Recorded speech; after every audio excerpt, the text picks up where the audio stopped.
ikan-ikan laut yang baru menetas, ya. Nah, ternyata ikan itu bisa hidup. Nah, itulah yang dikatakan sebagai titik balik mariculture dunia saat ditemukannya rotifer sebagai pakan awal organisme atau larva ikan laut. Ya, sebelumnya nggak pernah berhasil tuh sampai tahun 60 itu, mati terus pokoknya ya. Nah, setelah ditemukannya rotifer di pada budidaya sidat, itulah yang dianggap menjadi titik balik dari budidaya mariculture ya. Nah, sampai saat inilah rotifer menjadi topik tersendiri di aquaculture yang terus berkembang dan dikembangkan baik di negara-negara Eropa dan Jepang. Ya, itu sejarahnya. Kemudian saya pikir apa keunggulan dan kelemahan dari rotifer sebagai pakan ya. Ukurannya saya pikir rotifer ini bisa 60 sampai 2 mili ya. Ada nih rotifer tawar. Nah, kalau dibandingkan dengan pakan buatan, rotifer tetap pakan buatan bisa lebih kecil dari rotifer. Kalau tadi misalnya ikan laut itu bisa makan karena ukuran. Ya. Kalau gerak sama-sama rotifer bergerak, pakan buatan juga dengan adanya aerasi dia bergerak. Rotifer tergantung pakan, pakan buatan juga bisa diwarnai berbagai macam warna. Ya. Rotifer ya handlingnya sulit nih. Ini pakan buatan sangat mudah, tinggal ditaruh di dalam kulkas ya, bisa. Penyimpanan juga termasuk handling ya, ini sulit ya. Nah, dampak terhadap media baik, ini air cepat rusak. Nah, jadi sebenarnya kalau dilihat nih, apa sih yang menyebabkan rotifer itu bisa menyebabkan ikan itu hidup?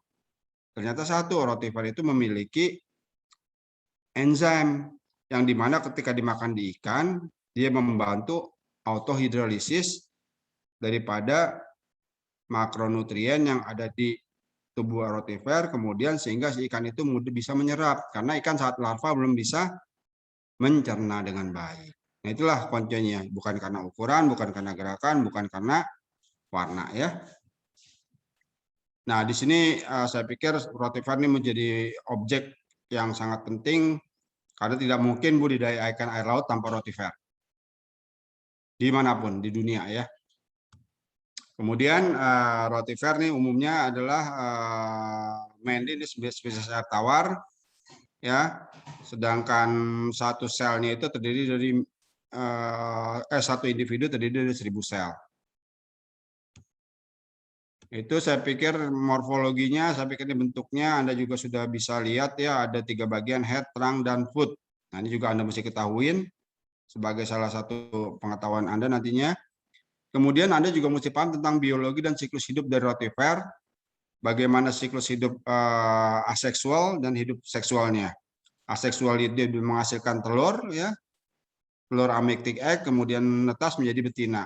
Sedangkan seksualnya ya, telur, ya, menghasilkan mictic egg, kemudian dapat lahir sebagai jantan, menghasilkan sperma, kemudian betina menghasilkan telur, terjadi pembuahan. Nah, inilah yang dikenal dengan resting egg. Ya, jadi setelah pembuat perkembangbiakan aseksual inilah yang dapat menyebabkan resting egg. Resting egg itu apa?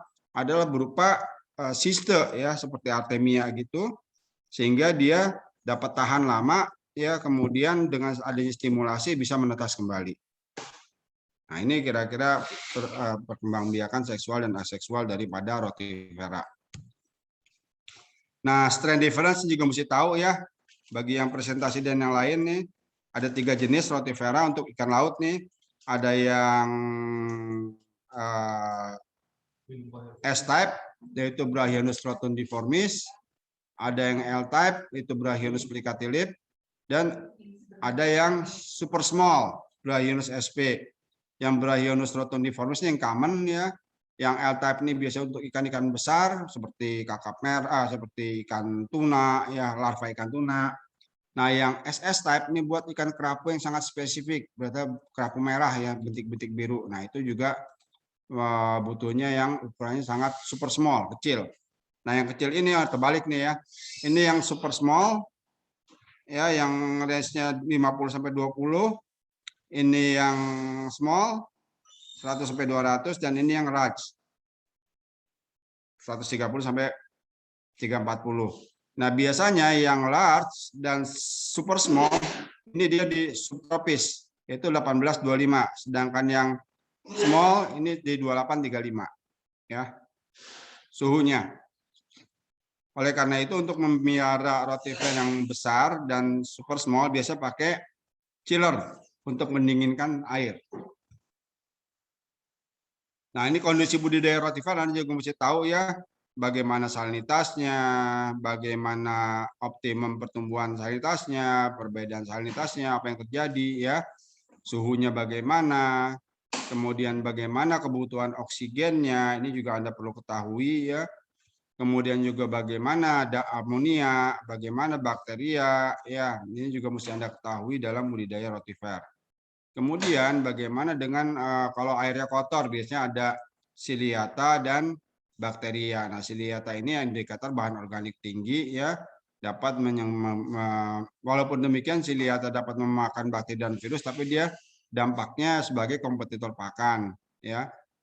Kemudian bagaimana mencegah jika ada Ciliata dan bakteri, apa yang harus dilakukan?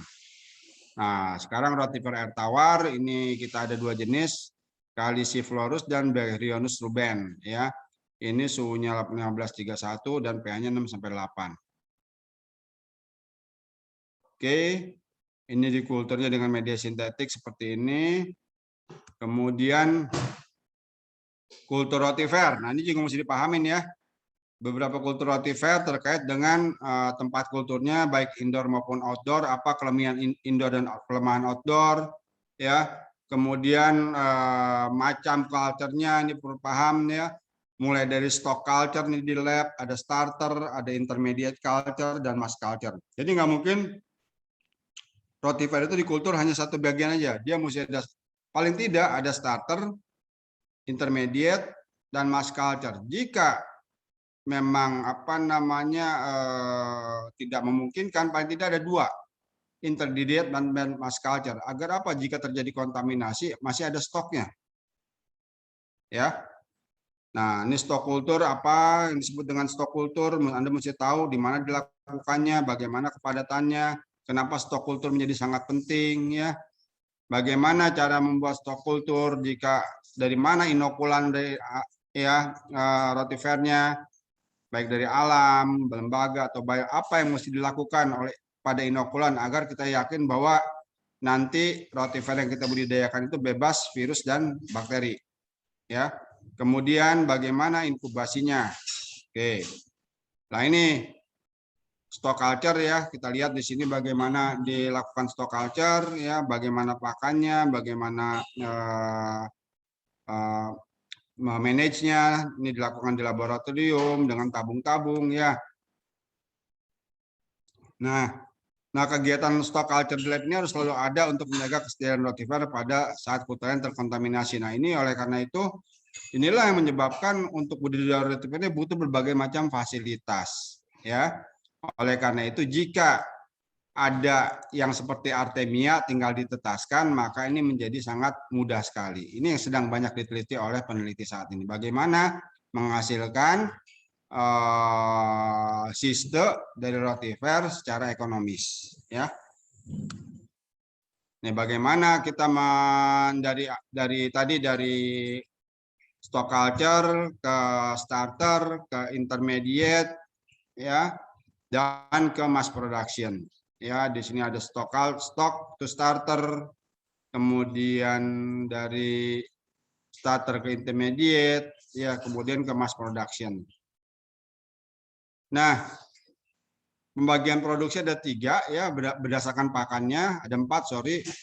Kultur massal berbasis alga, kultur massal berbasis yeast, kultur massal berbasis alga dan yeast, kultur massal berbasis pakan buatan. Nah, kalau berdasarkan cara panen dibagi 2, yaitu batch culture, ini sekali panen selesai, semi continuous culture ini panennya bisa berkali-kali. Paling lama dalam 2 minggu ya. Terus berdasarkan kepadatan, ini ada ekstensif, semi intensif, intensif dan super intensif. Jadi yang ekstensif ini 25 sampai 100 individu per mililiter. Yang semi intensif 200 sampai 500.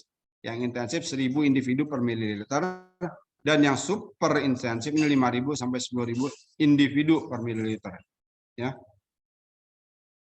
Kultur rotifer, ya, bagaimana dengan alga, bagaimana cara kultur yang baik, ya. Kemudian kepadatan alganya berapa. Kemudian kultur berdasarkan yeast, ya. Nah, ini juga mesti diketahui, ya, kalau bisa nih Anda akomodir nanti di presentasinya, ya. Kalau nggak bisa sekarang nanti Anda akomodir kemudian, ya. Kemudian berdasarkan sistem panen, tadi sudah saya jawab, ya. Nah, apa yang ini penting, ya? Saya pikir ini penting yang perlu Anda ketahui di sini, bagaimana mengamati rotifer. Ya. Satu, apakah aktif atau tidak rotifer tersebut? Lihat dari aktivitasnya, bukan cara berenang, ya. Ini tadi disebut gaya katak, gaya apa lagi nih, ya. Gaya bebas, gaya kupu-kupu, bukan cara berenang, tapi aktivitasnya. Nah, aktivitas rotifer ini dia aktif sekali bergerak pada suhu normal, itu menyebabkan bahwa rotifer itu sehat. Kedua, kepadatan. Caranya gimana? Hitung. Gimana cara ngitung rotifer kalau ada 1000 per cc? Ya, orang aktif bergerak. Ya, jadi itu rotifernya dimatiin dulu. Dengan apa? Dengan larutan Lugol. Lugol itu campuran seperti betadin gitu, ya, merah. Kemudian setelah mati baru dihitung kepadatannya. Di bawah mikroskop tentunya, binokular, ya. Nah, biasanya setelah dia mati Lugol, ya, ini saya share dulu. Ada nggak gambar rotifer? Nah.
Nah, ini, ya, kita lihat. Nah, ini kalau rotifer itu aktif makan, hilang sih.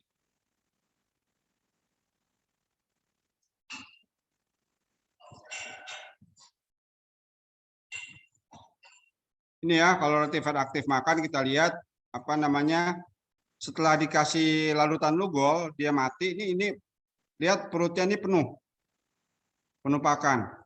Nah, biasanya kalau dia tidak makan, ini tidak tebal gini, hanya samar-samar. Ya, itu menandakan dia tidak makan. Nah, kalau rotifer itu memang mati, ini kosong sama sekali. Ya, itu menandakan rotifer mati, bukannya tidak makan. Nah, kalau tidak makan kan dua kemungkinan, dia sakit atau memang makanannya kurang. Tapi kalau mati itu ada sesuatu. Nah, ini kita lihat nih. Ya,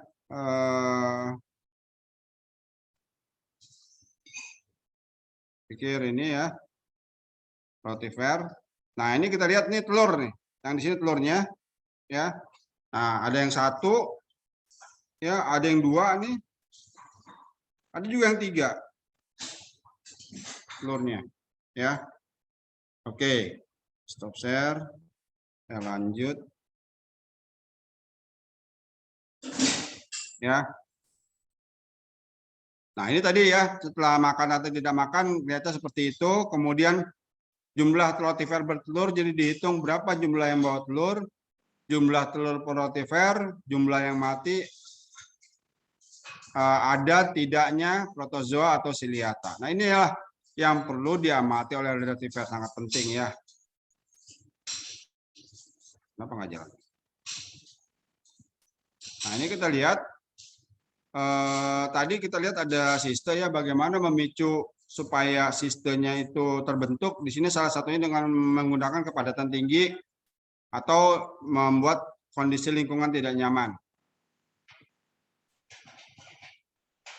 Nah, kedua yang paling penting ya, sobat diperhatikan ya, bahwa rotifer ini memiliki kandungan nutrien ya, jika diberi makan hanya dengan chlorella atau nano dan yeast, ini rotifer hanya mengandung EPA, asam lemaknya, yaitu eikosa pentaenoic acid. Nah, namun tidak mengandung DHA, dokosa hexaenoic acid. Nah, ikan dan krustase ya sangat memerlukan DHA untuk tumbuh normal. Oleh karena itu, rotifer perlu ditingkatkan kualitasnya. Caranya bagaimana? Dikultur bersama dengan alga yang kaya akan DHA atau diperkaya ya saat akan diberikan ke larva atau krustase ikan laut. Nah, itu kira-kira pengantar dari saya ya. Saya harapkan ini dapat jadi pegangan. Di situ ada sejarahnya, bagaimana rotifer ditemukan, itu bagaimana biologinya, bagaimana kulturnya, bagaimana kualitas nutrisi dari rotifer. Itu 4 poin penting yang harus Anda kuasai sebagai capaian pembelajaran pada mata kuliah TP2 ini, subbab rotifer. Oke. Terima kasih. Silakan selanjutnya. Saya akan presentasi. Oke, baik. Terima kasih, Pak. Teman-teman, silakan share screen. Tolong share screen.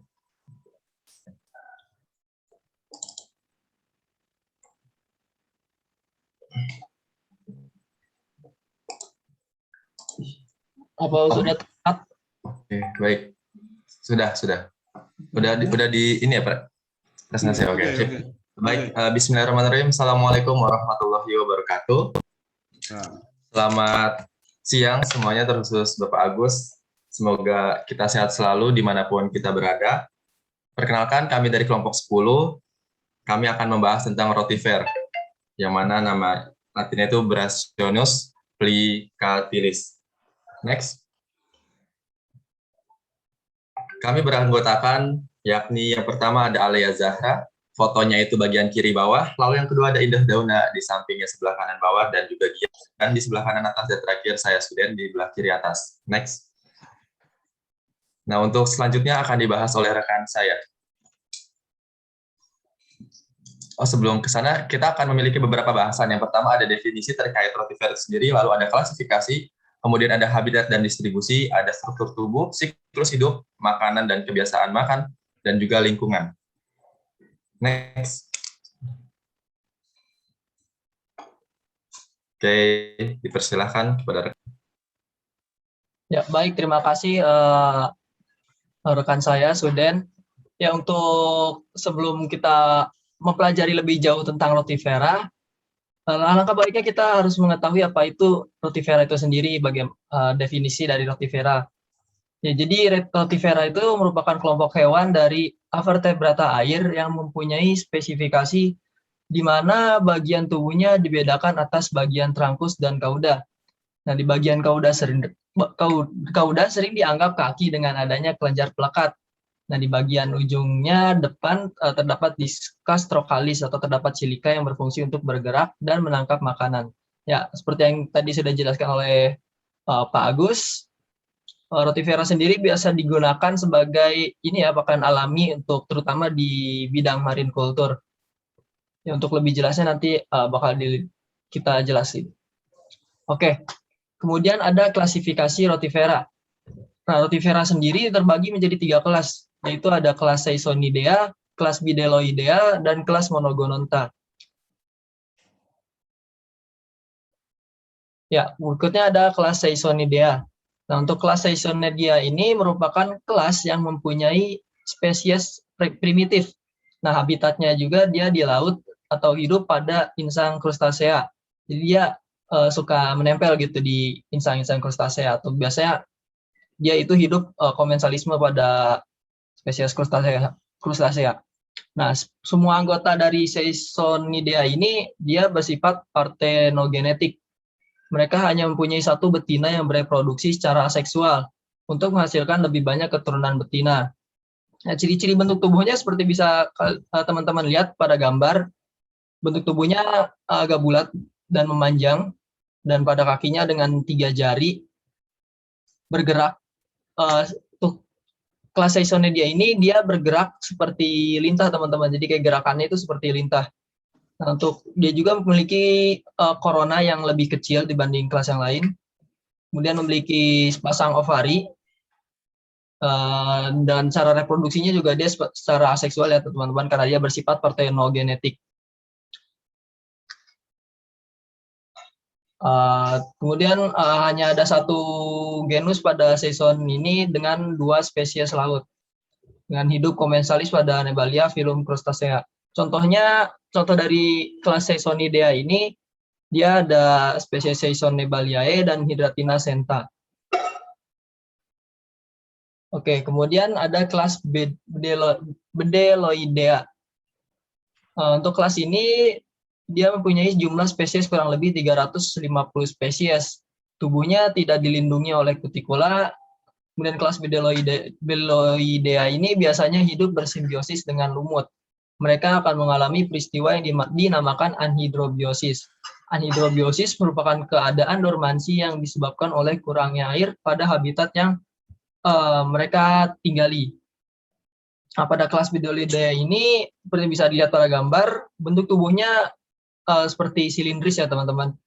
Bentuk tubuhnya silindris, kemudian memiliki 2 buah korona seperti ini, 2 buah korona yang berputar dan memiliki sepasang ovari.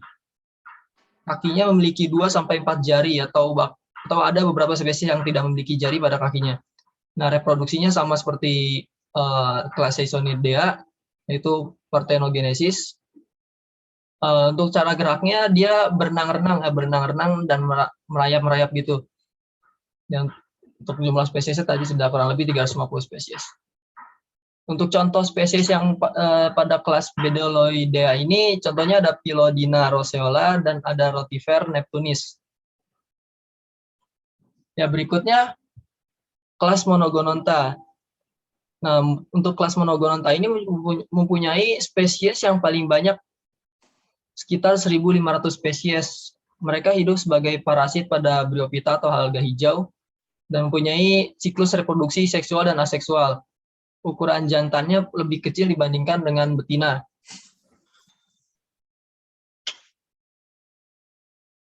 Ya, contoh dari spesies Monogononta ini ada Notomata copeus, ada Notomata warnekli, ada Branchionus sp, ada Keratella quadrata. Dan sini ada pada gambar ada contoh dari spesies Monogononta, itu ada Notomata copeus. Nah, untuk bentuk tubuhnya sendiri bisa dilihat pada gambar. Untuk kelas Monogononta ini tubuhnya cenderung bulat dan lonjong dan agak pipih juga. Untuk lorikanya ada atau tidak ada. Kemudian untuk cara bergeraknya dia berenang bebas atau merayap seperti itu. Ya, untuk makannya sendiri dia memakan dinoflagellata di laut ya. Ya, kemudian ada struktur tubuh rotifer. Nah, di sini ada bagian-bagian tubuh rotifer, di mana rotifer sendiri secara garis besar dibagi menjadi 3 bagian. Itu ada bagian kepala atau head, dan bagian badan atau trunk, dan bagian kaki atau foot. Ya, untuk bagian kepala sendiri di sini ada cilia, ada corona, dan lain-lain. Dan bagian tubuh sendiri ada banyak yang bisa teman-teman lihat. Nah, ada ciri khas pada filum rotifera ini, mereka memiliki corona dan mastaks. Corona dan mastaks. Nah, untuk coronanya sendiri biasanya permukaannya itu memiliki bersilia ya, atau seperti rambut-rambut ini. terdapat di sekitar mulut, dan silia ini melebar di seputar tepi anterior hingga seperti membentuk mahkota. Nah, gerakan silia ini tidak sinkron, tetapi secara metakronal itu bergerak seperti berputar. Nah, kemudian ada mastaks. Mastaks ini terletak antara mulut dan faring. Ada mastaks. Nah, mastaks ini merupakan modifikasi muskular dari farinks. Bentuknya bulat atau lonjong, dan bagian dalamnya terdapat sejumlah tropi yang saling berhubungan, semacam rahang berkitin. Nah, mastaks ini berfungsi untuk menangkap dan menggiling makanan. Bentuknya itu beraneka ragam, sesuai dengan tipe kebiasaan makan rotifer.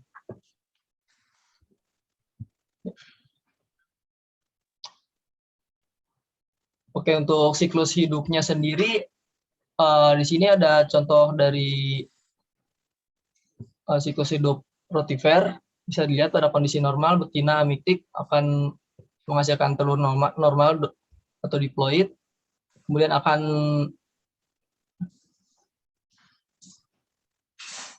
penting secara aseksualnya dia telurnya itu akan berkembang dengan sendirinya tanpa dibuahi oleh sel sperma, dan akan menghasilkan rotifera muda. Oke, untuk yang selanjutnya akan dijelaskan oleh rekan saya. Iya, terima kasih. Selanjutnya itu terkait reproduksi dari rotifer itu sendiri. Nah, untuk rotifer itu sendiri, dia mempunyai sistem reproduksi biseksual, yang mana kelaminnya terpisah, tetapi yang betina dapat melangsungkan reproduksi secara partenogenesis. Sistem reproduksi betina disebut ovum dan juga jantan disebut testis untuk menghasilkan spermatozoa. Lalu rotifer jantan siap berkopulasi setelah 1 jam telur menetas. Nah, untuk di sebelah kanan ini terdapat siklus hidup yang lebih detail ya, yang sebelumnya sudah dijelaskan sama Gian, seperti itu. Lalu terkait lama hidup rotifer ini sendiri, kalau betina itu berkisar 12 sampai 19 hari. Nah, rotifer rotifer ini sendiri terdiri atas tipe yang tadi sudah dijelaskan terkait amiktik dan juga miktik seperti itu. Nah, satu tipe betina miktik itu dapat menghasilkan satu tipe telur, yaitu amiktik atau juga miktik. Sedangkan betina amiktik ialah betina yang menghasilkan telur dan juga melakukan pembelahan secara meiosis. Telur amiktik ini kalau tidak dibuahi maka akan menghasilkan telur yang ukurannya kecil. Apabila telur dibuahi maka akan menghasilkan telur yang ukurannya besar. Nah, telur tersebut disebut dengan telur dorman, seperti yang dilihat di kanan ya, telur dorman, dengan kulit telur yang tebal dan juga akan berkembang menjadi betina yang bersifat amiktik. Generasi selanjutnya bersifat amiktik atau miktik, sedangkan betina miktik ialah betina yang menghasilkan telur secara partenogenesis meiosis, yakni rotifer juga setelah 24 jam itu akan menetas, dapat menghasilkan 2 atau 3 butir telur. Kecepatan penetasannya sendiri tergantung daripada suhu dan media airnya. Next.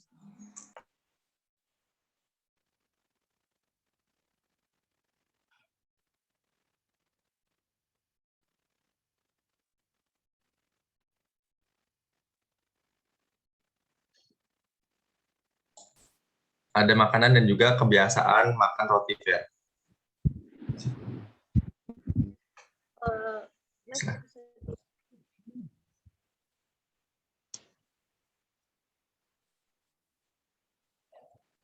Boleh di next.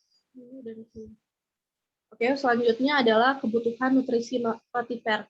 Nah, jadi sebenarnya untuk kebutuhan nutrisi rotifer ini juga bergantung dari kebutuhan nutrisi larva ikan yang akan kita beri makan rotifer gitu. Nah, jadi rotifer ini fungsinya itu sebagai transfer nutrisi bagi larva yang akan dibudidaya. Nah, dari berbagai laporan yang ada disebutkan bahwa kandungan nutrisi rotifer merupakan refleksi dari sumber pakan yang dikonsumsinya. Sehingga dengan kita memanipulasi kandungan nutrisi yang akan diberikan pada rotifer, maka itu berarti kita juga bisa mengatur kandungan nutrisi yang dapat ditransfer bagi larva ikan sesuai dengan kebutuhan larva.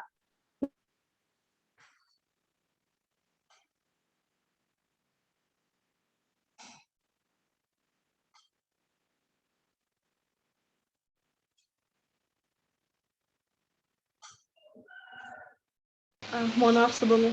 Oke, selanjutnya untuk manipulasi kandungan nutrisi rotifer ini telah banyak dilakukan di berbagai fasilitas pembenihan, dan teknik manipulasi nutrisi ini juga dikenal dengan istilah enrichment atau pengkayaan nutrisi. Nah, pada dasarnya kandungan nutrisi rotifer itu kurang cocok dengan kebutuhan nutrisi larva, sehingga perlu dilakukan pengkayaan nutrisi sebelum diberikan pada larva ikan. Nah, adapun berikut ini merupakan beberapa teknik manipulasi nutrisi yang dapat digunakan. Yang pertama itu adalah dengan menggunakan alga-based culture, di mana alga ini merupakan pakan yang terbaik untuk rotifer dan memiliki hasil yang sangat tinggi.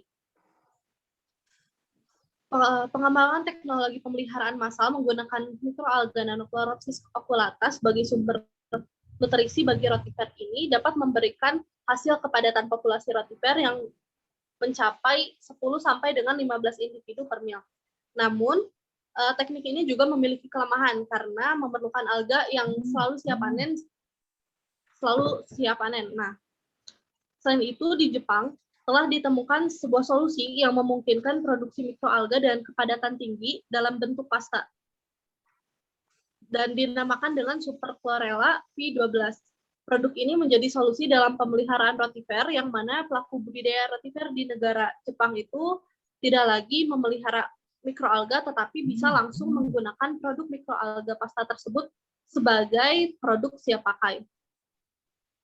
Teknik yang selanjutnya adalah yeast-based culture, di mana yeast-based culture ini mengandung protein yang sangat tinggi dan merupakan makanan yang bisa diterima oleh rotifer gitu. Nah, jadi untuk teknik pemeliharaan dengan sistem ini adalah memelihara rotifer menggunakan ragi dan akan menghasilkan rotifer dengan kepadatan mencapai 150 individu per mil atau bahkan jika kondisinya itu spesifik bisa mencapai 1.500 sampai dengan 2.000 individu per mil. Akan tetapi teknik pemeliharaan ini juga kurang stabil dan sering terjadi crash atau kegagalan pemeliharaan, bahkan dilaporkan kurang memberi dampak yang baik terhadap kandungan gizi rotifer lainnya.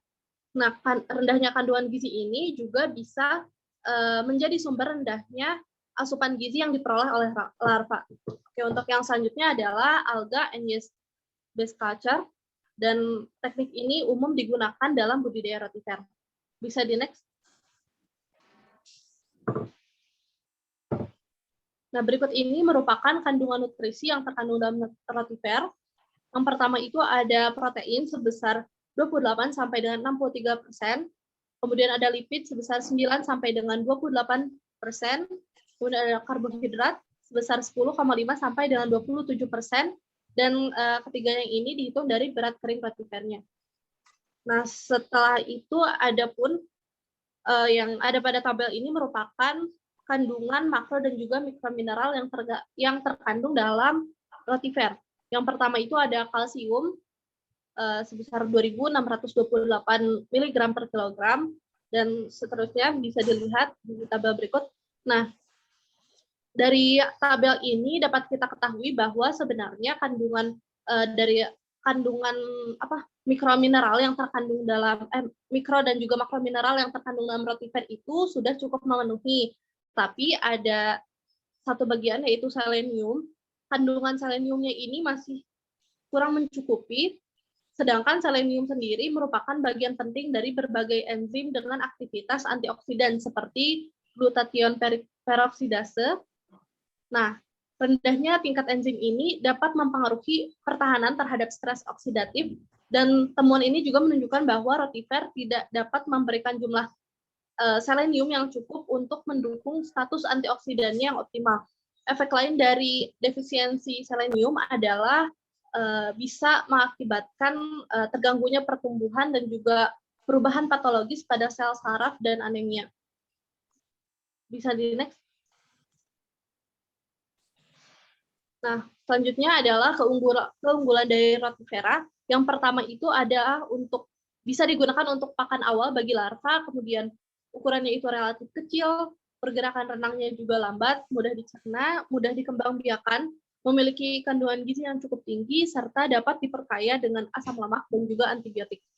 Untuk selanjutnya, akan disampaikan oleh rekan saya, Indah.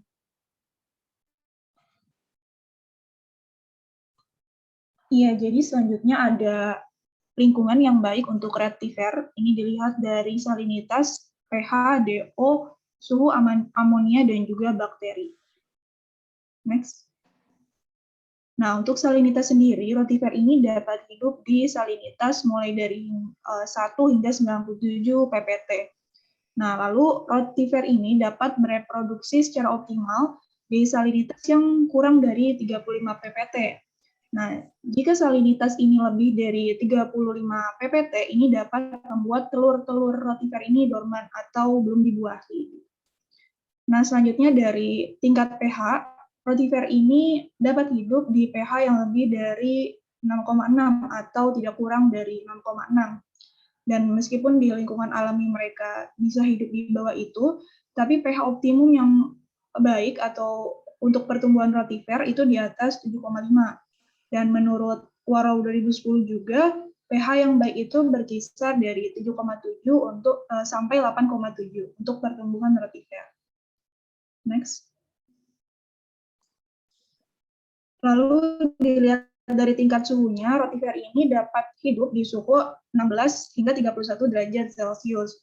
Nah, sebenarnya suhu kultur optimal itu berbeda antara rotifera tipe L dan tipe S. Nah, rotifera tipe L ini dipelihara pada suhu yang lebih rendah daripada rotifera tipe S. Dan secara umum, peningkatan suhu juga dalam kisaran optimal biasanya menghasilkan peningkatan aktivitas reproduksi. Namun, pemeliharaan rotifera pada suhu tinggi itu dapat meningkatkan biaya makanan. Selain peningkatan biaya untuk makanan, perhatian khusus juga harus diberikan pada distribusi makanan yang lebih sering dan lebih kecil. Hal ini penting untuk pemeliharaan kualitas air yang baik dan untuk menghindari periode makanan berlebih atau kelaparan yang tidak dapat ditoleransi pada tingkat suhu yang optimal. Nah, di sini bisa dilihat menurut FAO ada pengaruh suhu terhadap aktivitas reproduksi rotifer. Di tabel yang pertama itu ada waktu untuk perkembangan embrio. Di 15 derajat Celcius itu dia 1,3 hari, di 20 derajat Celcius dia 1 hari, dan 25 derajat Celcius itu 0,6 hari. Nah, selanjutnya itu ada waktu untuk betina pertama kali bertelur, itu di suhu 15 derajat Celcius 3 hari, di suhu 20 derajat Celcius 1,9 hari, dan 25 derajat Celcius itu 1,3 hari. Nah, lalu ada interval waktu antara pemijahan. Di 15 derajat Celcius terjadi dalam waktu 7 jam, di 20 derajat Celcius terjadi dalam waktu 5,3 jam, di 25 derajat Celcius terjadi di waktu 4 jam. Nah, lalu panjang waktu hidupnya, di 15 derajat Celcius itu dia 15 hari, di 20 derajat Celcius dapat bertahan 10 hari, dan 25 derajat Celcius dapat bertahan 7 hari. Lalu jumlah telur yang dihasilkan dalam masa hidupnya, di 15 derajat Celcius itu mendapatkan 23 butir telur, di 20 derajat Celcius juga sama, dan 25 derajat Celcius itu 20. Nah, selanjutnya itu ada DO atau dissolved oxygen atau oksigen terlarut. Nah, rotifera ini dapat hidup di oksigen terlarut di perairan lebih dari 2 mg per liter atau nggak kurang dari 2 mg per liter. Nah, tingkat oksigen juga ini dipengaruhi oleh suhu, salinitas, terus kepadatan rotifer dan jenis makanan. Dan untuk meningkatkan oksigen terlarut ini, dia bisa menggunakan aerasi, tetapi aerasi yang dilakukan ini tidak boleh terlalu kuat, karena jika aerasi terlalu kuat itu dapat menyebabkan kerusakan fisik pada rotifer. Selanjutnya. Nah, lalu dari konsentrasi amonia yang aman di perairan itu dia kurang dari 1 mg per liter. Dan rasio amonia ini dipengaruhi oleh suhu dan pH air. Amonia yang tidak terionisasi dalam kadar tinggi itu menjadi racun bagi rotifer. Nah, lalu dilihat dari bakteri, Bakteri Pseudomonas dan Acinetobacter ini bakteri oportunistik atau non-patogen. Jadi keduanya ini bisa menjadi pakan tambahan untuk rotifer. Nah, walaupun tidak berbahaya, akan tetapi dalam jumlah yang tinggi ini dapat berdampak pada hewan uji yang diberi makan rotifer. Jadi sebaiknya pemberian bakteri sebagai pakan rotifer ini dihindari. Lalu bisa lihat juga di sebelah kiri gambar ada Pseudomonas dan di sebelah kanan itu ada Acinetobacter. Selanjutnya. Yang selanjutnya ada penayangan video, bisa di-play.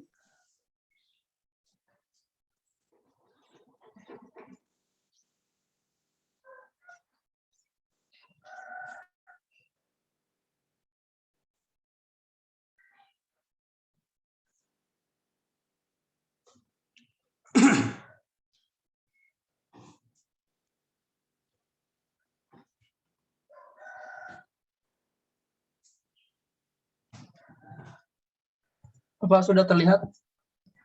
Sudah. This is the story of the life cycle of brachionid rotifers.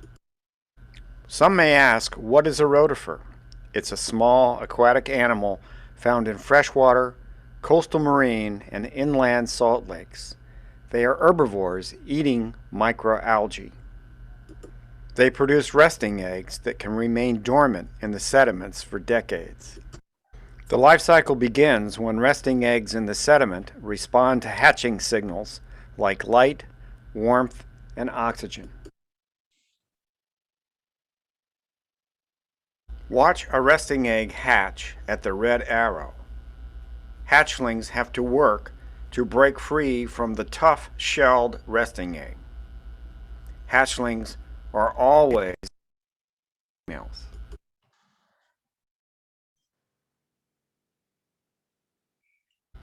Resting egg production. They survive in 50 years hatch females that are grow 0.4 millimeter long adults. As rodents grow through lag and station phases of growth. Resting egg hatchlings begin feeding on microalgae and rapid sexual reproduction. Green algae can be seen in the synchronous beating of the bacilli current.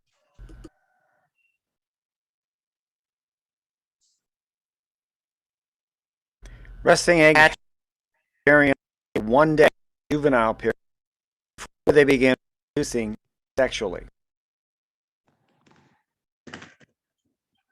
These asexual females are parthenogenetic that develop into genetically identical females. As animals, rotifers have a complex digestive, nervous, excretory, muscular, and reproductive system.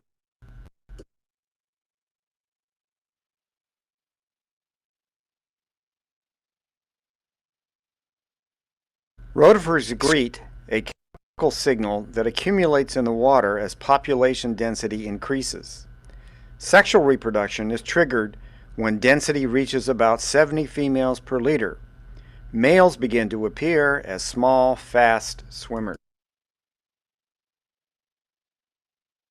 In high-density populations, male-female encounters are frequent, and copulation often results. Males are born from unfertilized sexual females and never feed in their entire lives. After encountering a female, males swim tight circles around her. Copulation commences when males penetrate a female and inject their sperm.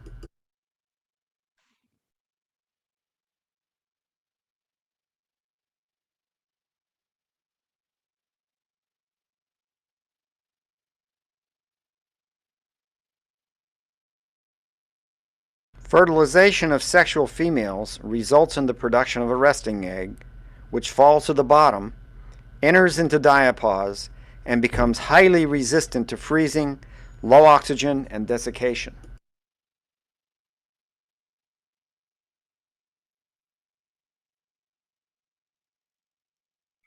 The life cycle is completed by the production of resting eggs, which remain dormant in the sediment until the next growing season occurs.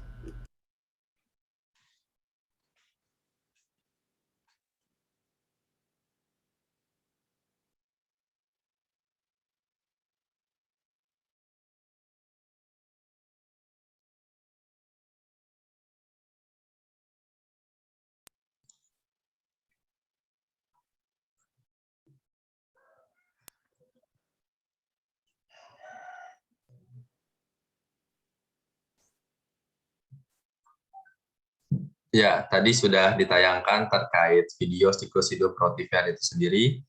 Next, ya. Nah, berikut ini adalah dokumentasi kerja kelompok kami, yakni komunikasi melalui grup WhatsApp dan juga pembuatan PPT melalui Canva. Next. Ini adalah daftar pustaka yang kami jadikan acuan untuk mempresentasi materi rotifer. Next.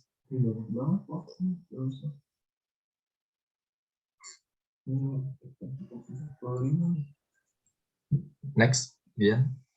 Oke. Udah habis sudah. Oke, baik. Mungkin itu saja yang bisa kami sampaikan dari kelompok 10. Kurang lebih mohon maaf, akan dibuka sesi tanya jawab. Silakan untuk termin pertama dipersilakan kepada 3 orang penanya terlebih dahulu. Dipersilakan untuk yang ingin bertanya harap raise hand. Nanti akan kami persilahkan. Monggo. Di close aja share screen-nya dulu. Oke, siap. Baik.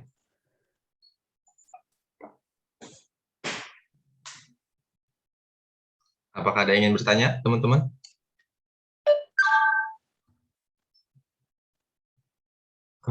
Gas dong.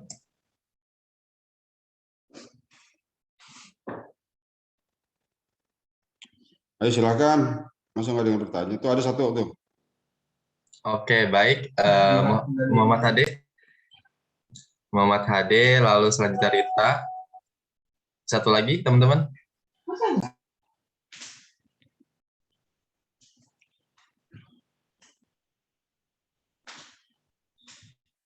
Oke, mungkin sementara Muhammad Hade sama Rita dipersilakan.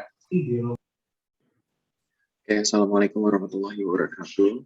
Sebelumnya mohon maaf saya tidak bisa on cam karena kondisinya sinyalnya tidak baik di sini.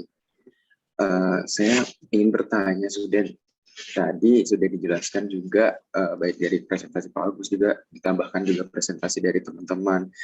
Kalau rotifer itu kan butuh kandungan nutrisi segala macam gitu. Nah, secara sederhana kalau kita ingin budidaya rotifer, parameter-parameter apa sih yang perlu kita perhatikan atau parameter-parameter apa saja yang berpengaruh gitu terhadap budidaya rotifer kita? Oke, baik. Terima kasih atas pertanyaannya, Ade. Selanjutnya, Rita, dipersilakan. Iya, terima kasih atas kesempatannya. Apakah suara saya terdengar? Agak kecil, Rita, suaranya. Agak dibesarkan lagi, boleh. Oh iya. Apakah sudah jelas? Oke, mungkin bisa terdengar deh. Baik, silakan Rita, sampaikan.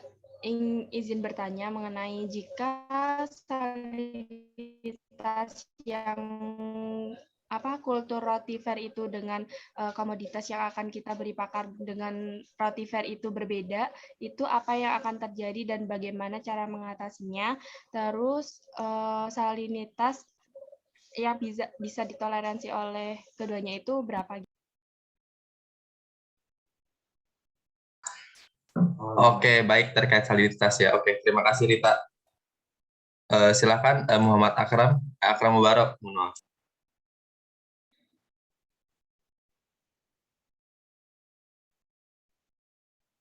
Ya, izin. Nah, ya, izin bertanya dulu kepada kelompok 10. Nah, pertanyaan itu tadi kan dijelasin ya tentang anibiosis di kelas Bdelloidea. Nah, sebenarnya secara prosesnya boleh nggak dijelasin mungkin secara singkat aja sih, atau mungkin secara gambaran umumnya gimana proses anibiosis itu di pada kelas Bdelloidea gitu. Itu sih singkatnya. Makasih. Oke, terima kasih banyak Akram atas pertanyaannya. Udah cukup jelas ya teman-teman ya. Mungkin 3 penanya terlebih dahulu kami akan coba untuk menjawab. Harap ditunggu sebentar ya teman-teman.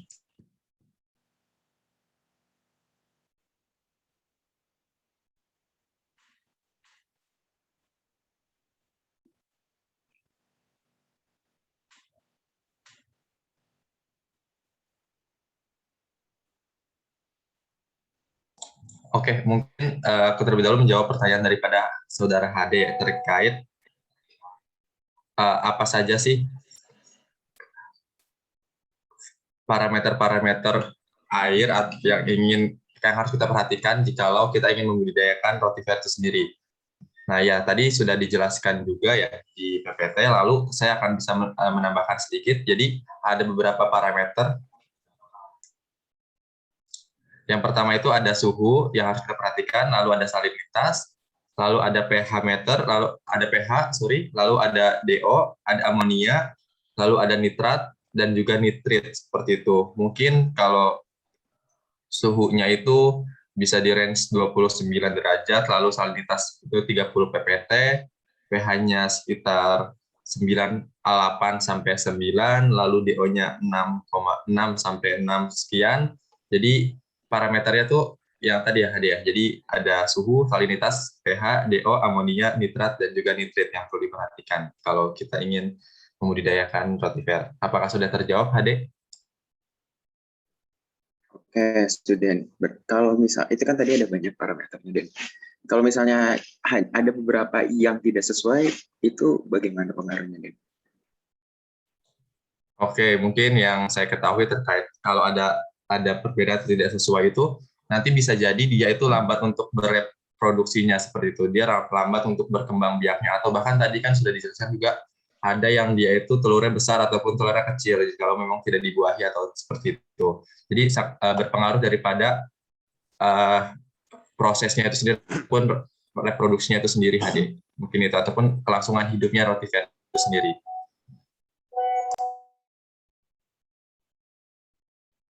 Baik, student. Terima kasih banyak. Baik, terima kasih juga HD. Silakan pertanyaan selanjutnya akan dijawab oleh Indah mungkin ya.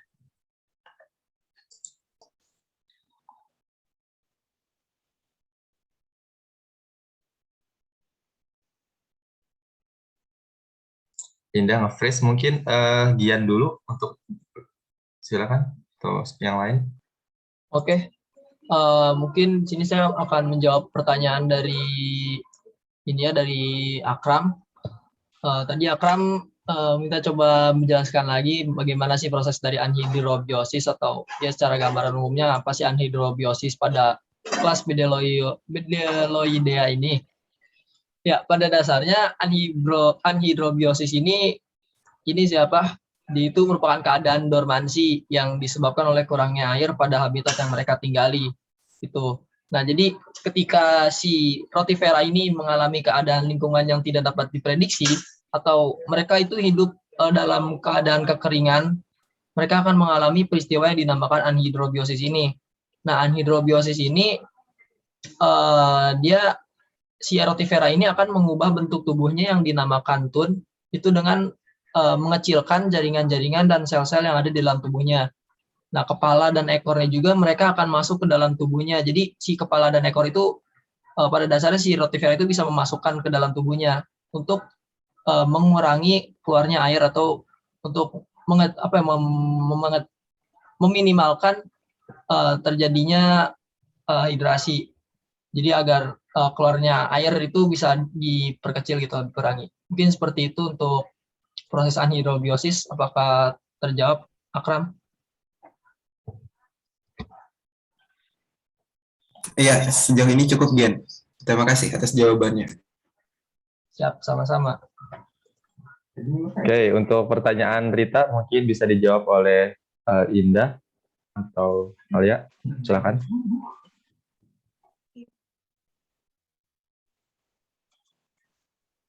Ya, suaranya masuk kan ya? Tanya masuk kan ya? Iya, masuk. Oke. Jadi izin jawab pertanyaan dari Rita. Mohon maaf sebelumnya belum bisa on cam karena di sini tadi baru mati lampu. Nah, untuk salinitas kultur rotifer dan salinitas organisme yang akan diberi makan berbeda, itu apa yang akan terjadi? Nah, jadi memang perbedaan salinitas itu akan menyebabkan rotifer ini menjadi stres. Nah, kalau misalkan udah stres itu dia nggak bisa berenang, akhirnya nggak bergerak dan mati gitu. Makanya untuk mencegah perbedaan salinitas itu dilakukan aklimatisasi. Nah, untuk salinitas yang bisa ditoleransi itu pppt atau nggak lebih dari 5 pppt. Bagaimana, sudah terjawab? Sudah, Indah. Terima kasih atas jawabannya. Terima kasih. Oke, baik. Untuk termin pertama, terima kasih atas pertanyaannya dan juga jawabannya kepada teman-teman semuanya. Kami akan buka termin kedua untuk 3 penanya. Pertama, silakan untuk yang ingin bertanya, raise hand. Oke, ada Ramadan Mubarak, lalu ada Mahdia Rosa. Satu lagi, teman-teman. Ada yang ingin bertanya? Oke, mungkin 2 penanya dulu ya, teman-teman. Silakan kepada Rama dan juga Mahdia disampaikan pertanyaannya. Oke, jadi saya dulu ya pertama. Jadi untuk pertanyaannya itu pada rotifera itu kapan ya proses pengkayaan nutrisi itu dilakukan? Itu aja sih, Suden. Oke, terkait pengkayaan nutrisi ya. Oke, siap. Terima kasih Rama. Selanjutnya Mahdia Rosana.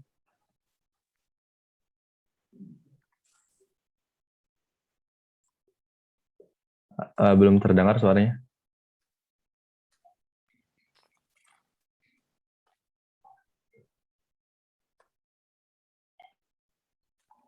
Kalau gimana Rosa? Nggak ada suara masuk. Mungkin lewat chat juga boleh deh. Silahkan kalau ingin lewat chat.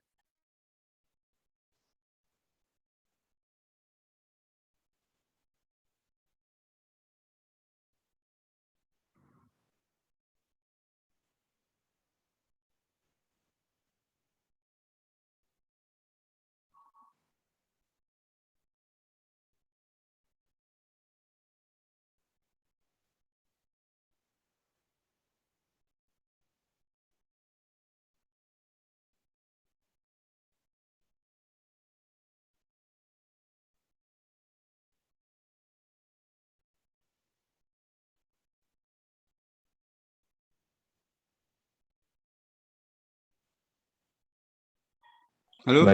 Bagaimana Mahdia? Sudah di kolom chat? Oke, baik. Izin bertanya tentang proses pengkayaan. Bagaimana jenis nutrisi? Biasanya jenis nutrisi apa yang diperbanyak konsentrasi dalam proses pengkayaan? Baik, terima kasih atas pertanyaannya. Sebentar, kami akan memikirkan terkait jawabannya terlebih dahulu.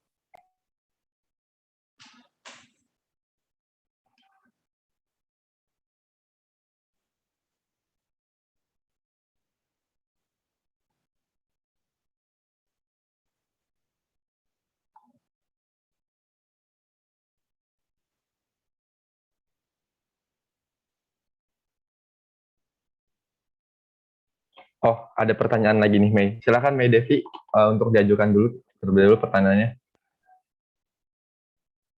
Baik, terima kasih Suden. Saya Mei Devi Ratna Standing Room dari kelompok 1. Izin bertanya, mengapa pada kelas Seisonidea di kelas itu tuh menghasilkan lebih banyak keturunan betina dibandingkan pada keturunan jantannya? Terima kasih. Oke, cukup jelas pertanyaannya. Terima kasih, Mei Devi. Mungkin pertanyaan pertama akan dijawab oleh Alia. Dipersilakan.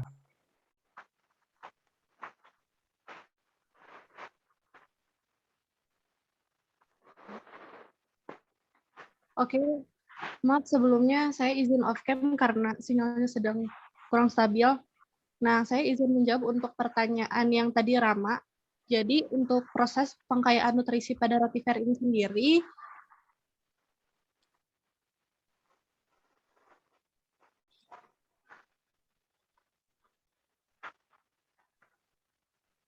maaf.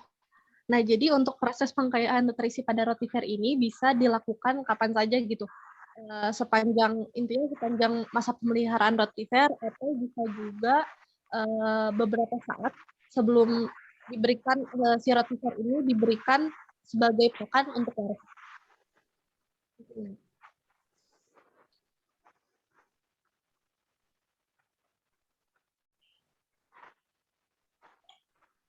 Bagaimana Rama? Apakah sudah terjawab?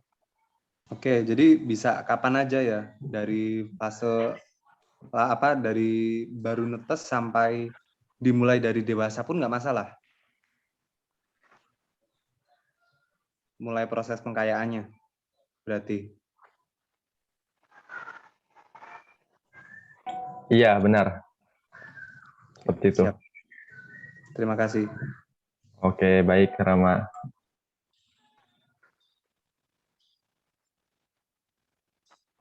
Pertanyaan selanjutnya mungkin Gian. Oke, izin menjawab pertanyaan dari Mei Devi. Kenapa tadi pada kelas Cynodea dia lebih banyak keturunan betina? Seperti tadi yang sudah dijelaskan, pada kelas Cynodea itu dia ini merupakan kelas yang berisikan spesies yang primitif. Jadi antara betina dan jantan itu sulit sangat dibedakan gitu, karena pada kelas itu dia yang menghasilkan telur, jadi spesiesnya yang menghasilkan telur, tapi si telur yang dihasilkan itu tidak perlu dibuahi gitu, tidak perlu dibuahi oleh sel sperma. Jadi si sel telur yang dihasilkan itu dia bisa berkembang sendiri, dan nantinya akan menetas dan menjadi individu baru. Nah, si individu barunya itu juga nantinya bakal akan menghasilkan telur lagi gitu. Jadi secara istilah kan kita biasanya untuk yang menghasilkan telur itu biasanya dikatakan betina ya. Jadi itulah kenapa pada kelas Cynodea dia lebih banyak betinanya gitu, karena memang pada kelas itu dia pasti menghasilkan telur gitu. Oke, baik. Terima kasih atas penjelasannya, Gian. Ya, terima kasih. Oke, pertanyaan terakhir dari Mahdia Rosana ya. Mungkin akan dijawab sama siapa? Teman-teman, silakan. Saya izin menjawab lagi untuk pertanyaannya Mahdiah ya tadi. Jadi biasanya jenis nutrisi yang sering digunakan untuk memperkaya itu ada protein, kemudian karbohidrat, selain itu ada lipid, vitamin juga. Selain itu tadi juga seperti yang sudah disebutkan DHA juga gitu, karena DHA itu dibutuhkan oleh larva dan larva sendiri tidak bisa mensintesis lemak tersebut dari asam linolenik gitu. Jadi bagaimana Mahdia? Apa sudah terjawab?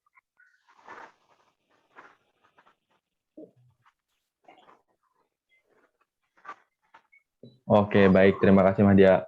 Punten Pak, Bapak, apakah masih ada waktu untuk kami adakan termin selanjutnya? Boleh kan, masih sampai ini ya. Habis ini pembahas ya. Benar. Membahas ya, satu pertanyaan lagi lah, satu penanya, dua penanya lagi lah. Oke, mungkin teman-teman. Oke, baik. Terima kasih Pak. Teman-teman yang lain ada yang ingin bertanya lagi 1 hingga 2 penanya? Kalau ada silakan raise hand ya.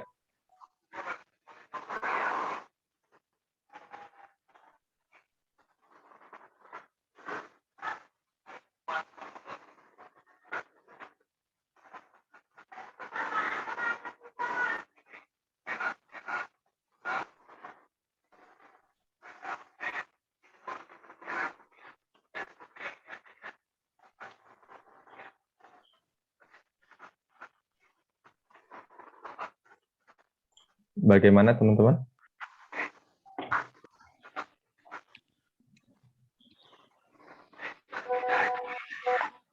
Oke, ada Ali Ridho. Satu lagi mungkin. Oke, ada April. Pas ya, 2 penanya terakhir. Dipersilakan kepada Ali Ridho dan April untuk bertanya.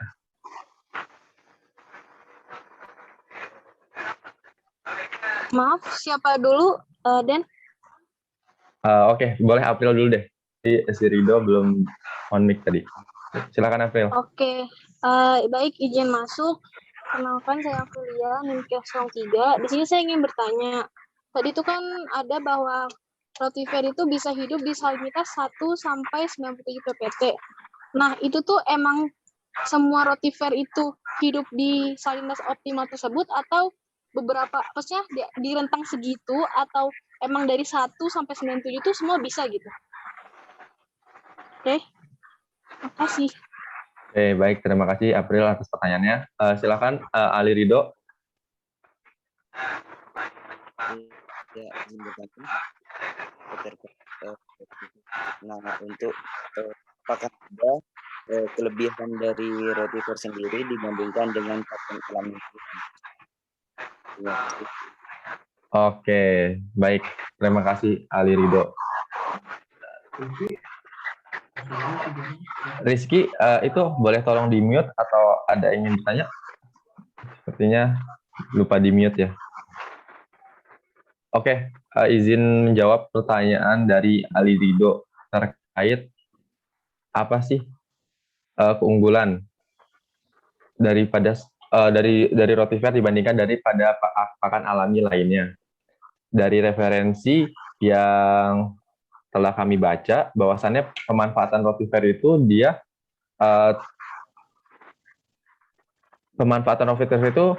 mempunyai kelebihan, yakni memiliki gerakan yang sangat lambat. Kenapa demikian? Karena dia ketika bergerak lambat itu dia akan mudah ditangkap oleh larva ikan seperti itu. Lalu juga si rotifer ini dia mudah dicerna oleh larva ikan. Lalu selain itu juga si rotifer ini mudah dikultur massal, pertumbuhannya dan juga perkembangannya sangat cepat dilihat dari siklus hidupnya. Lalu rotifer tidak menghasilkan racun ataupun zat lain. Seperti itu. Apakah sudah terjawab? Terjawab sudah. Terima kasih. Oke, baik. Terima kasih Ali Ridho. Next, pertanyaan terakhir akan dijawab oleh rekan saya. Silakan. Iya, jadi izin menjawab pertanyaan dari April. Nah, untuk salinitas itu tadi memang disebutkan bahwa rotifer itu bisa hidup di salinitas 1 hingga 97 ya. Nah, itu menurut FAO, jadi memang rotifer itu bisa hidup di salinitas 1 hingga 97 ppt. Namun, untuk salinitas yang optimal itu di salinitas air laut. Nah, jadi untuk salinitas air laut itu berkisar hingga 30 hingga 40 ppt. Jadi untuk pertumbuhan yang optimal, rotifer itu di salinitas air laut. Begitu, April. Bagaimana? Apakah sudah menjawab? Sudah, terima kasih, Indah. Ya, terima kasih kembali. Oke, baik. Setelah selesai sesi tanya jawabnya, terdapat 8 penanya seperti itu dan juga sudah dijawab semuanya.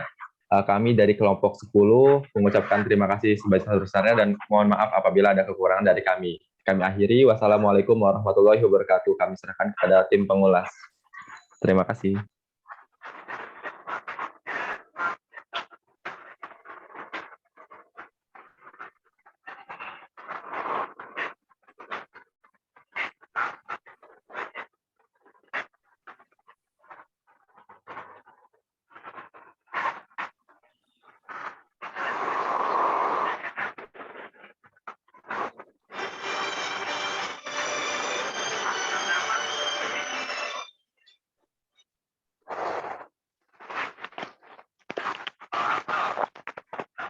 Silakan, siapa yang ngulas? Kelompok 9 ya kalau nggak salah. Kelompok 9, silakan.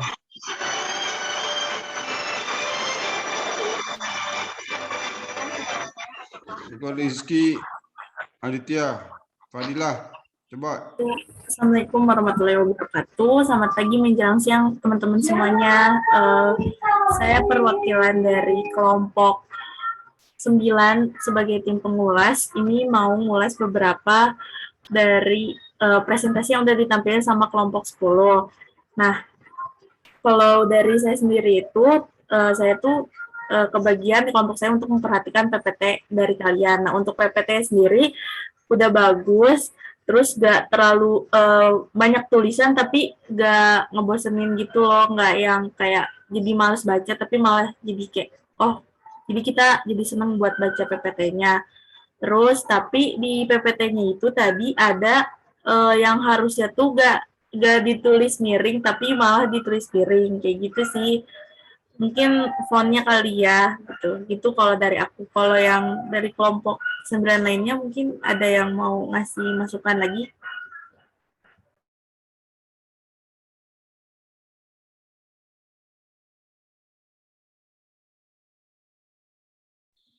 Izin masuk, saya Yola Perbia dari kelompok 9 izin mengulas terkait tentang kontribusinya di dalam kelompok 10 ini, di mana kontribusinya sudah cukup bagus, di mana semua anggota dapat bagian untuk presentasi maupun menjawab pertanyaan dari teman-teman semuanya.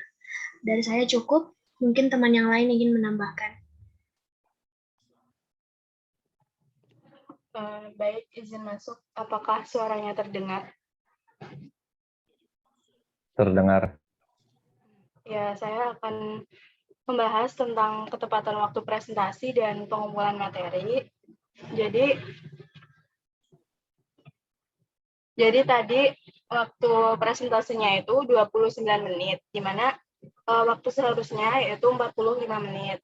Jadi masih tersisa 16 menit. Mungkin untuk kedepannya, untuk kelompok yang akan presentasi selanjutnya bisa memanfaatkan waktu dan sebaik-baiknya. Untuk pengumpulan materinya, sudah tepat waktu, yaitu H-1 sebelum presentasi dilaksanakan. Mungkin sekian, selanjutnya apakah ada tambahan? Baik, izin masuk. Saya Sofa Ainun dari kelompok 9. Di sini saya akan mengulas terkait teknik presentasi atau penyampaian materi sama substansi materi yang disampaikan. Nah, jadi untuk presentasinya udah bagus. Tadi tidak hanya berpacu pada PPT, tapi juga dijelaskan lebih detail gitu. Kemudian untuk materi yang disampaikan juga udah sesuai dengan output yang dicapai. Jadi tadi udah dijelaskan terkait klasifikasi, kemudian reproduksinya, kebutuhan nutriennya, juga lingkungannya. Nah, selain itu juga tadi juga ada referensi yang digunakan gitu. Mungkin sekian dari tim pengulas dari kelompok 9. Saya kembalikan ke Bapak.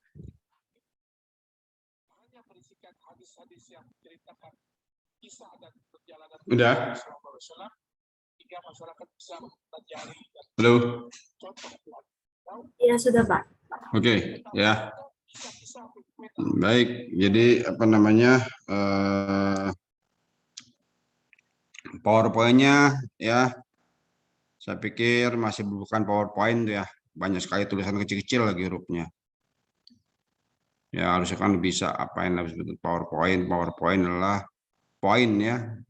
Disitulah powernya, ada pointing.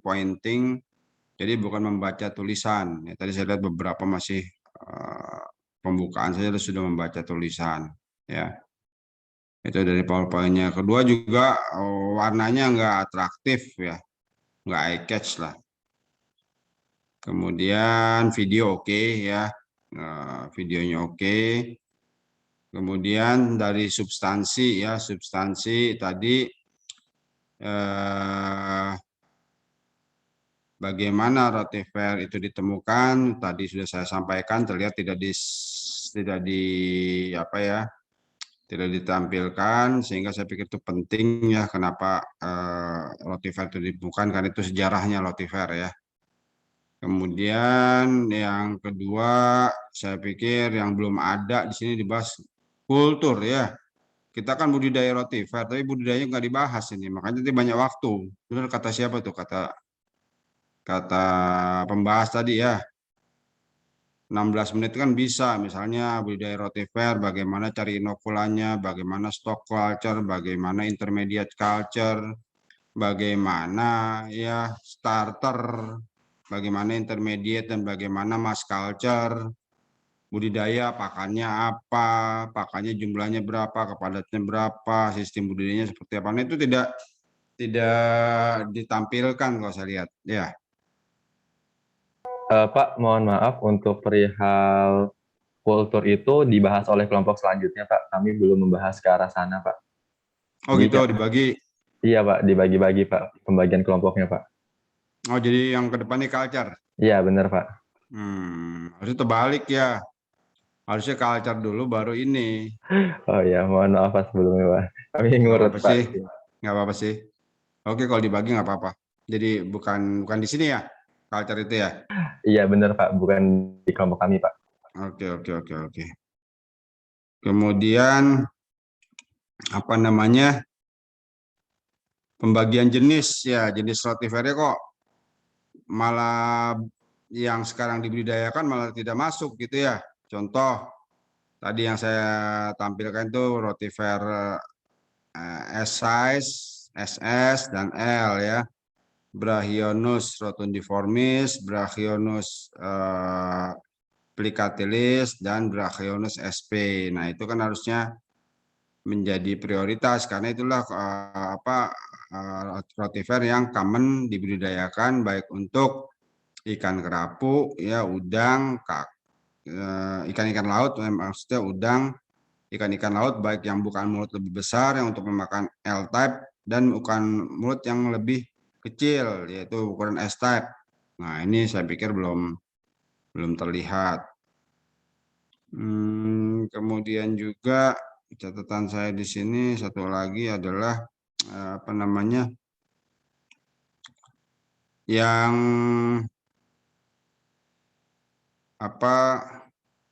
penekanan tadi ya, itu bagus ya videonya, saya sangat menarik ya, tayangan terkait dengan apa namanya pembuatan siste ya. Nah, itu tidak ini ya, tidak nanggung saya pikir sih, padahal dari video yang bagus itu bisa dikembangkan lagi cerita yang lebih bagus. Kalau bisa cari lagi literaturnya bagaimana dia bisa dikalengin, udah bisa apa belum ya, seperti siste artemia. Nah, ini saya pikir mesti banyak ditambahkan lagi untuk memperkaya bahan presentasinya. Jadi saya harap diperbaikin, dilengkapin masukan dari saya ini, kemudian dikumpulkan kembali ya. Jadi itu kira-kira dari saya. Terus yang bertanya juga saya pikir ini kok jangan bertanya itu hanya menggugurkan kewajiban. Ya, bertanya itu harusnya dengan rasa ingin tahu dan benar-benar didengarin dari awal sampai akhir dengan sehingga apa yang akan. Jadi jangan bertanya itu hanya menggugurkan kewajiban karena nggak ada saya nanya lah, nah, ada gitu juga ya. Nah, ke depan saya pikir ini harusnya bisa lebih baik ya, baik yang presentasi, kemudian juga yang bertanyanya ya. Harusnya ini kan forum komunikatif ya, diharapkan dengan model seperti ini banyak yang mengajukan pertanyaan baik ke presenter atau ke saya juga nggak ada masalah gitu ya dalam hal ini sih. Kalau memang nanti tidak bisa dijawab oleh yang mempresentasikan gitu ya. Oke, untuk sementara saya pikir itu ulasan dari saya. Nanti penilaiannya tolong dikirim ya ke WA saya. Seperti itu, absen juga saya buka ya, udah bisa absen kan ya. Oke, ini yang hadir 49 Pak hadir semua? Sepertinya ada yang terlempar Pak, karena di beberapa daerah ada yang mati listrik tadi katanya Pak. Oke. Ya sudah kalau begitu ya. Untuk ini kita hadir tinggal minggu depan ya, sekali lagi. Baik, saya hari kuliah kali ini. Assalamualaikum warahmatullahi wabarakatuh. Selamat siang. Waalaikumsalam warahmatullahi wabarakatuh. Baik, terima kasih banyak Selamat siang Bapak. Selamat Terima kasih. Sehat-sehat selalu, Pak. Yuk, sama-sama sehat selalu.